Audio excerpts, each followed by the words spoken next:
Muito boa noite a todos.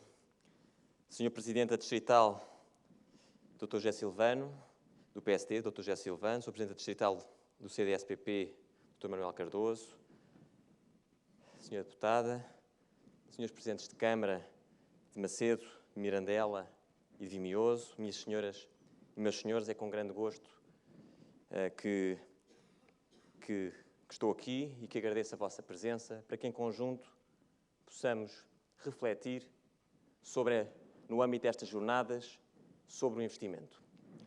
Começo também por saudar esta iniciativa, porque esta iniciativa só se tornou possível porque hoje o investimento está a crescer e está a crescer mais do que aquilo que o investimento contraía antes do resgate financeiro.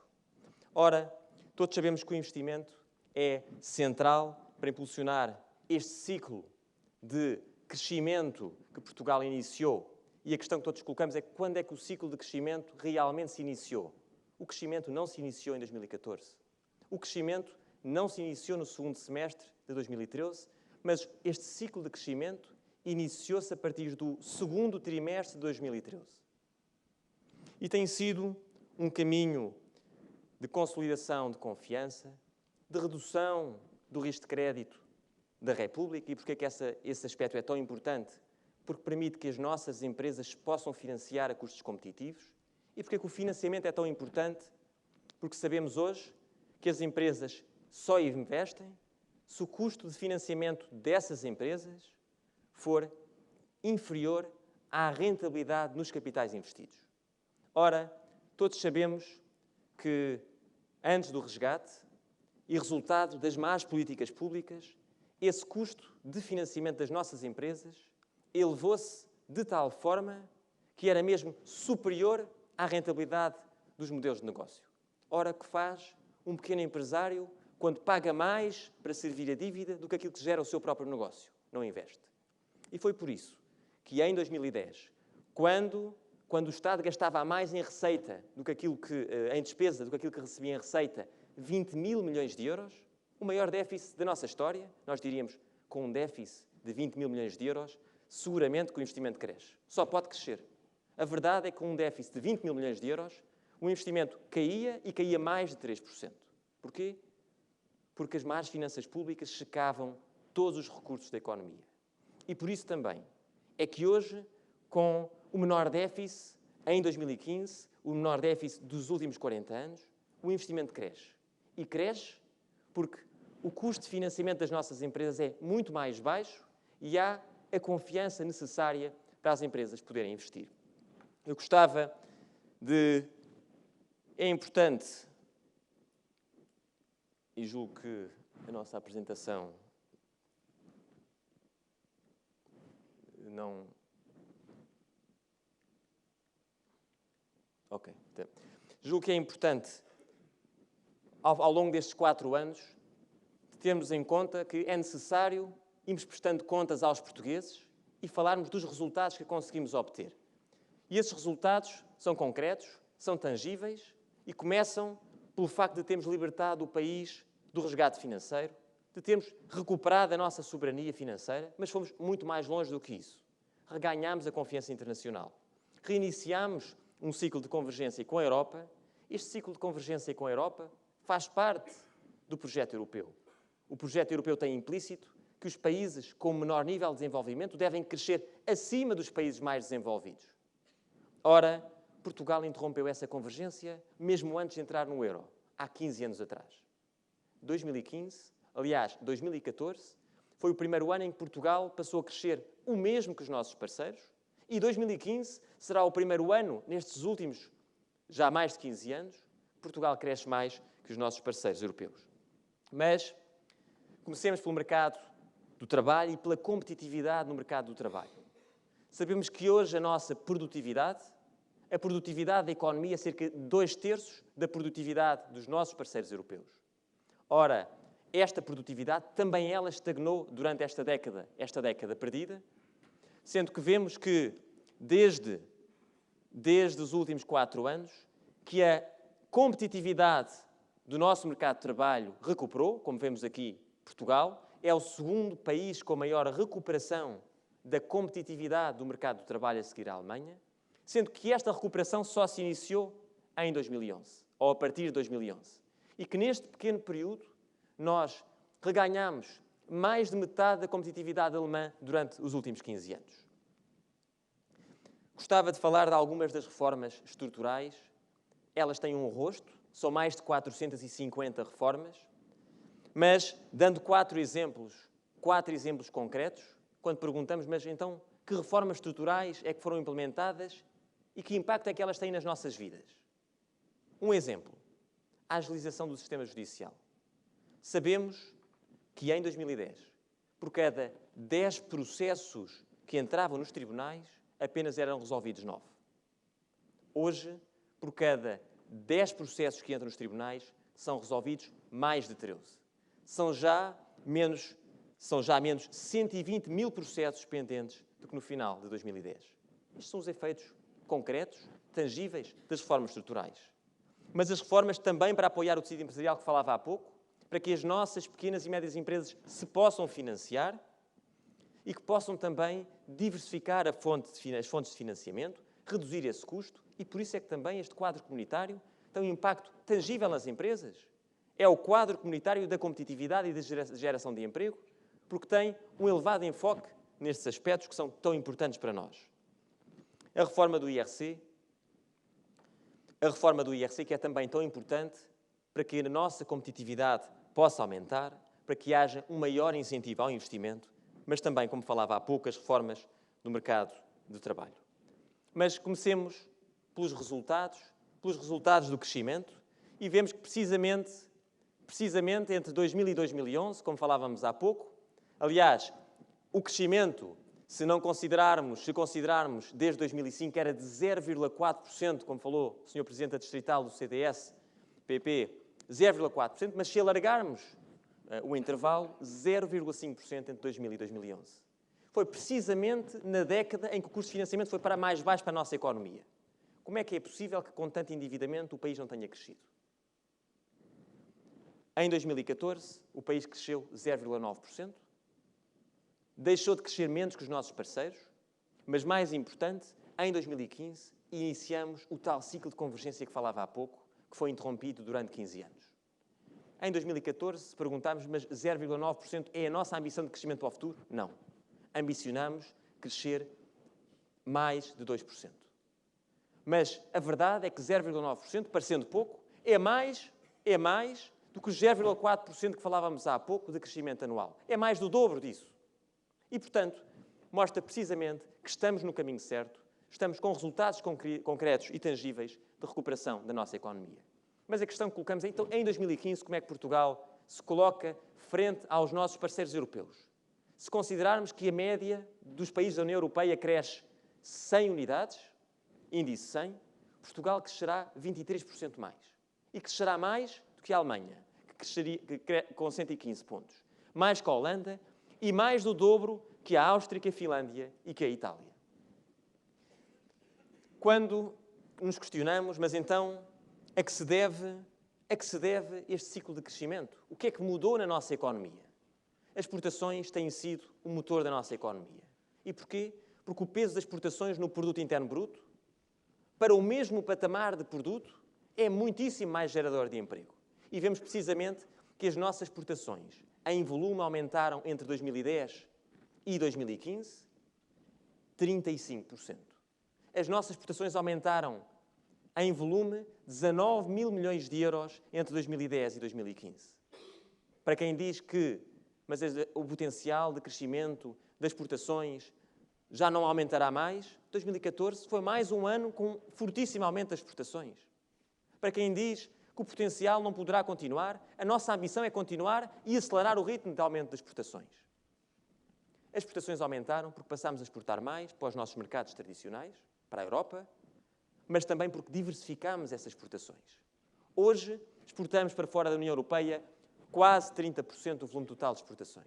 Mas, mais importante, diversificámos mercados, diversificámos risco. Por exemplo, desde 2010, as nossas exportações de bens quase que duplicaram para a América do Norte. Desde 2010, as nossas exportações de bens mais do que duplicaram para a Ásia. E, portanto, este crescimento que a nossa economia tem gerado é um crescimento mais sustentável. Este perfil de exportações é um perfil de exportações mais diversificado e, portanto, com menos risco. Aqui vemos precisamente como é que os fluxos de comércio se comportaram e a questão a questão mais relevante é, mas as nossas exportações aumentaram tanto? Porquê? Porque Portugal teve o melhor desempenho ou porque o mundo em geral verificou um aumento do volume de trocas comerciais? Infelizmente, o volume de trocas comerciais no mundo não aumentou substancialmente. Aquilo que Portugal conseguiu foi crescer muito acima e ganhar cota de mercado em relação aos nossos parceiros. Vemos aqui exemplos de indústrias que têm tido um excelente desempenho, onde temos a taxa média de crescimento composta das nossas exportações, que em alguns casos, em muitos casos, é superior a 5%, mas vemos também, encarnado, qual é que foi o aumento das importações do resto do mundo relativamente aos mesmos setores. E que vemos que Portugal ganhou cota de mercado, mas ganhou cota de mercado de uma elevada magnitude. O modelo de desenvolvimento da nossa economia na década passada estava profundamente em desequilíbrio. Não era só o déficit público que tanto falamos, era o déficit da balança comercial, porque Portugal importava muito mais do que aquilo que exportava.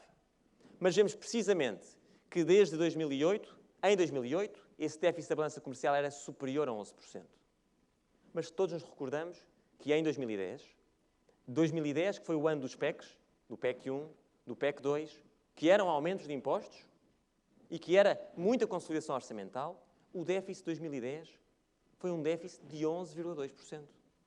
Foi o maior déficit dos últimos 40 anos. E, portanto, o modelo mudou, e mudou desde 2012, e desde 2012, 2015 será já o quarto ano, que Portugal é um financiador líquido do exterior.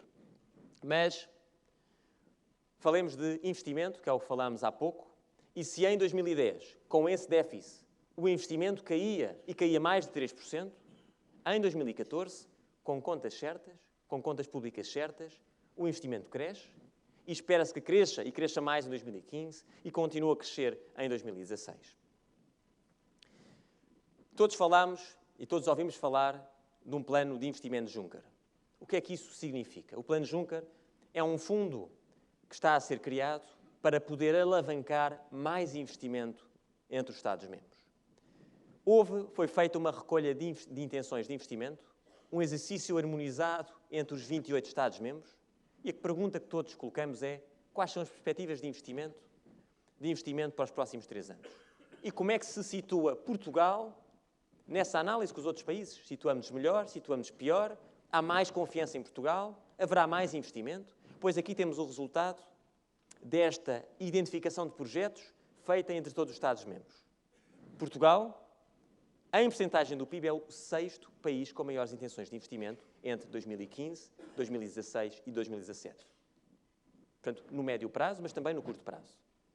Mas, em valor nominal, e sendo Portugal dos países com menor dimensão em termos de produto interno bruto, é o 9º país com maior volume de intenções de investimento. São 16 mil milhões de euros que foram identificados, de investimento no triênio, mas são 32 mil milhões de euros que foram identificados para o investimento no horizonte mais lato. Todos estes resultados têm sido claros e inequívocos em alguns dos dados que foram apresentados ainda há pouco, como é o exemplo de estarmos perante o melhor ano do turismo. Mas isso não significa que a missão cumprida? É a missão cumprida, mas é preciso continuar, é preciso elevar essa ambição, alavancar-nos nos resultados, ganhar mais confiança e continuar a progredir. Os resultados concretos estão refletidos nos indicadores de confiança. Indicador de confiança das empresas, máximo de 6 anos. Indicador de confiança dos consumidores, máximo de 12 anos. Estes resultados, e infelizmente sabemos que desde 2005 há um ranking, que é o ranking do Fórum da Competitividade, e Portugal não parou de perder posições. Ano após ano, cada vez aparecíamos pior posicionados. Esta inversão já aconteceu. Portugal, entre 2010 e 2014, aumentou 10 posições no ranking. Portugal é hoje a 36ª economia mais competitiva do mundo. Há muitas áreas onde estamos em quinto lugar, como é o caso do número de dias para iniciar um negócio, como é o caso da qualidade das escolas de gestão. Mas há muitas outras áreas que necessitamos de continuar a progredir. Quando questionamos, mas então essa competitividade que o nosso país tem ganho, como é que se reflete? Como é que essa competitividade chega à vida das pessoas e como é que elas sentem esse efeito?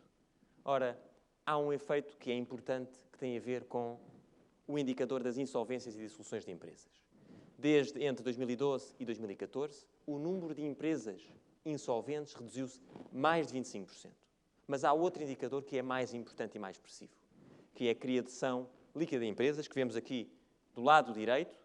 A criação líquida de empresas aumentou quase 3 vezes entre 2012 e 2014. Isso significa que em 2014 foram criadas mais de 4.000 empresas do que em 2010, o que significa também que a nossa economia está-se a regenerar, está a ser revitalizada e está a recuperar a um bom ritmo. A nossa ambição, o nosso objetivo, e estas jornadas de investimento focam. Porquê que o investimento é importante? Porque para continuarmos a crescer no médio prazo, precisamos de aumentar a capacidade instalada das nossas empresas. Há muitas empresas, com o crescimento da atividade económica, que estão a produzir à capacidade. É preciso investir mais, investir para aumentar a capacidade, para aumentar o nível de atividade económica, para gerar mais emprego, e tudo isto é um ciclo virtuoso que iniciamos e que é preciso continuar e intensificar. Aqui há alguns exemplos, e o mérito destes resultados é o mérito dos portugueses, é o mérito das empresas portuguesas, mas temos aqui alguns exemplos também de reformas estruturais, como falávamos há pouco, reformas concretas e tangíveis, como é o caso do novo Código Fiscal do Investimento, da reforma do IRC, dos fundos estruturais. E ainda há pouco perguntavam, mas o que é que estes fundos estruturais são diferentes dos anteriores e de que forma é que eles podem apoiar mais a economia? Já lá vamos chegar, mas essa é uma das questões mais importantes que está associada precisamente ao investimento. São muitas as regras e aspectos que são importantes para apoiar a coesão territorial. Sabemos que um país só cresce de forma sustentável se crescer de forma homogénea.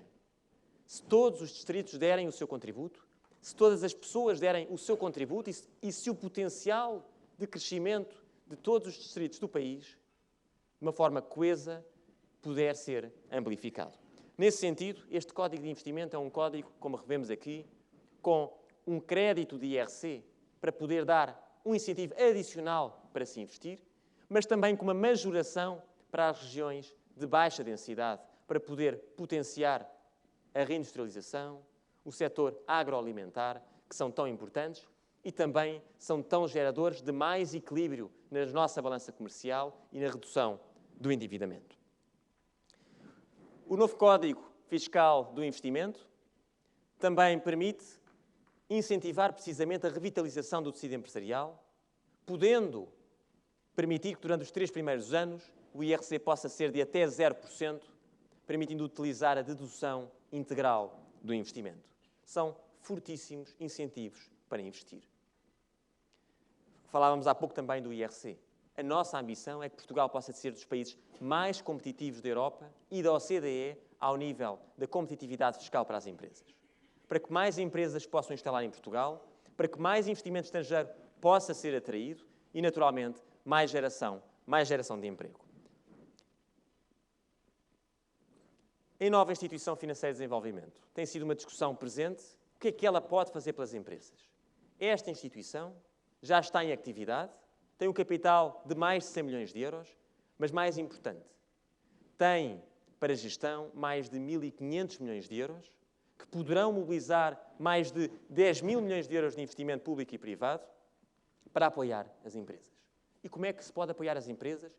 Para dar um incentivo a que as empresas possam estar mais capitalizadas. E porquê que é importante que as empresas estejam mais capitalizadas? Uma empresa mais capitalizada é uma empresa que paga menos para se financiar. É uma empresa com menos risco de crédito. É uma empresa com mais solidez financeira e que dá mais segurança também aos seus trabalhadores. E, portanto, permite libertar também, com mais capital, muitos recursos que até aí eram utilizados para servir a dívida, precisamente para o investimento. Falámos há pouco, então, dos fundos estruturais. Dos fundos estruturais e do que é que os fundos estruturais são de diferentes dos anteriores, qual é que é a sua vocação e como é que eles podem apoiar as empresas, como é que podem apoiar os empreendedores. Mais importante, quais são estas 4 grandes prioridades? Primeira prioridade, competitividade e internacionalização, 41% do volume dos fundos. Mas a segunda prioridade, inclusão social e emprego.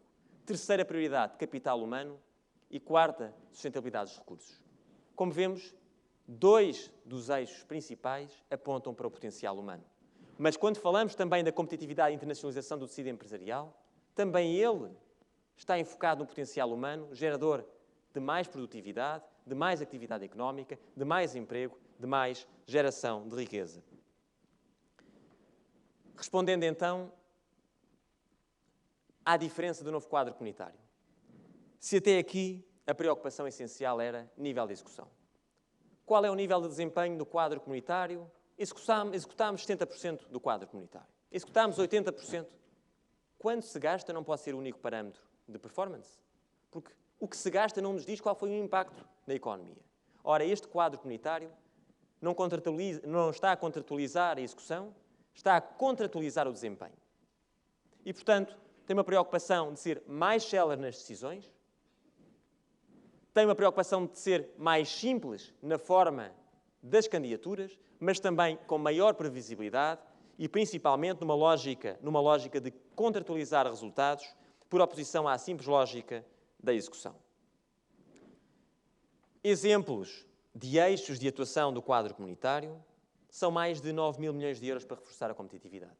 Destes 9 mil milhões de euros, são mais de 6 mil milhões de euros para apoiar as nossas empresas, em particular as pequenas e médias empresas. Este quadro comunitário tem um volume muito maior dedicado às empresas. Não é que as infraestruturas não sejam importantes, mas Portugal hoje figura nos primeiros lugares na Europa em termos de infraestruturas rodoviárias, em termos de infraestruturas portuárias e, portanto, o que é importante agora é aumentar o nível de utilização dessas infraestruturas. É importante potenciar as empresas que possam utilizar as infraestruturas e produzir e gerar mais riqueza e emprego. Um dos eixos importantes que gostaria de também dedicar nesta apresentação é o setor, é a fileira da agricultura. Sabemos que o peso da agricultura no valor acrescentado bruto da nossa economia, desde 2000, tem vindo a reduzir-se. Era cerca de 3,4%. Teve uma redução expressiva até 2010, mas sabemos que já iniciou uma recuperação grande.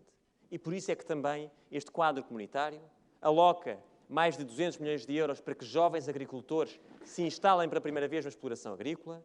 Está a alocar também para a inovação no setor agrícola 41 milhões de euros, para o fornecimento e criação de serviços de aconselhamento mais 29 milhões de euros, mas há muitos mais investimentos, como é o caso de investimentos na exploração agrícola destinados a melhorar o desempenho e a viabilidade de exploração. Falávamos há pouco no nível de produtividade. Enquanto a nossa produtividade não convergir totalmente com a média europeia, não nos podemos dar a nossa ambição tem que ser elevada. E é por isso que também na fileira agroalimentar e na agricultura temos como objetivo aumentar o desenvolvimento de regadios, apoiar este investimento para que também as produções possam aumentar em volume e ser elas mesmas mais produtivas. Mas falámos há pouco também do potencial humano, o potencial humano que se apoia nestes 4 vetores, apoios à contratação, empreendedorismo, estágios e qualificação, onde há variados incentivos para a formação no local de trabalho, para estágios profissionais, onde há um grande investimento para apoiar estágios profissionais, no programa Estímulo ao Emprego, a apoiar os desempregados entre os 18 e os 30 anos em termos de apoios, isenções em termos de segurança social, mas também no empreendedorismo, fornecendo financiamento em condições mais favoráveis para todos os empreendedores que queiram lançar o seu próprio negócio.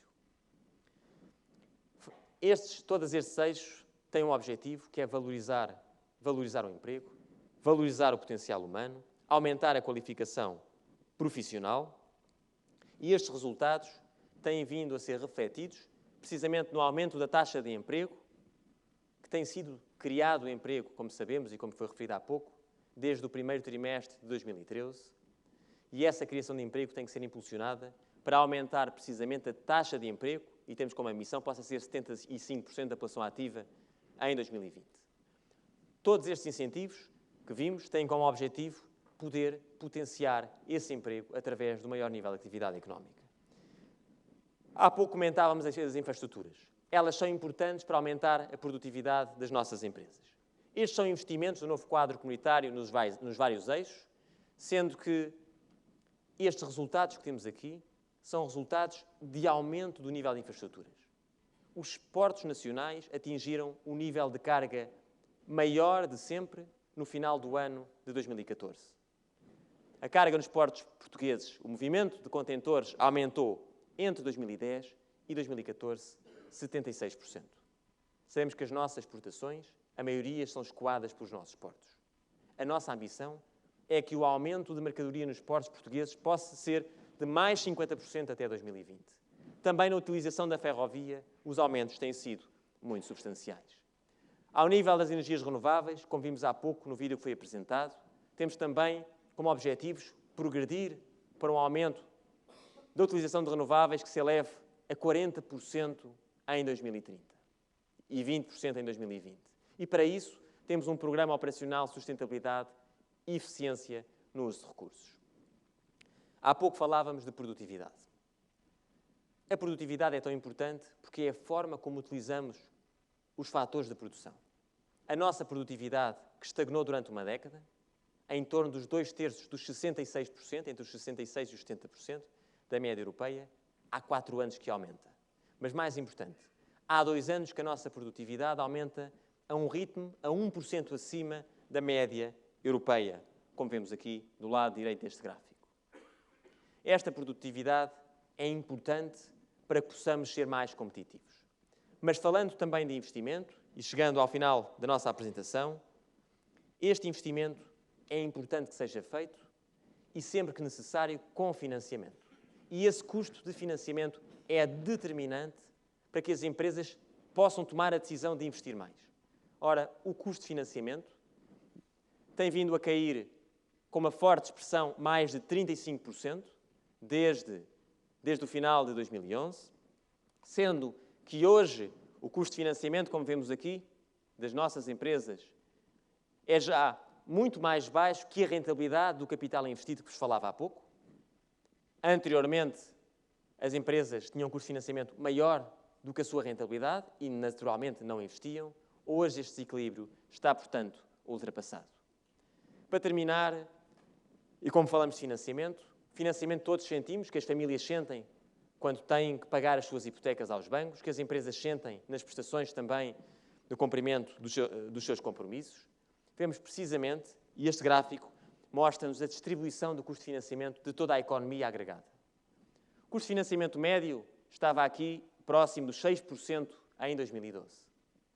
Sabemos que o custo de financiamento médio deslocou-se para a esquerda mais de 250 pontos base, mas vemos também que do lado esquerdo deste gráfico,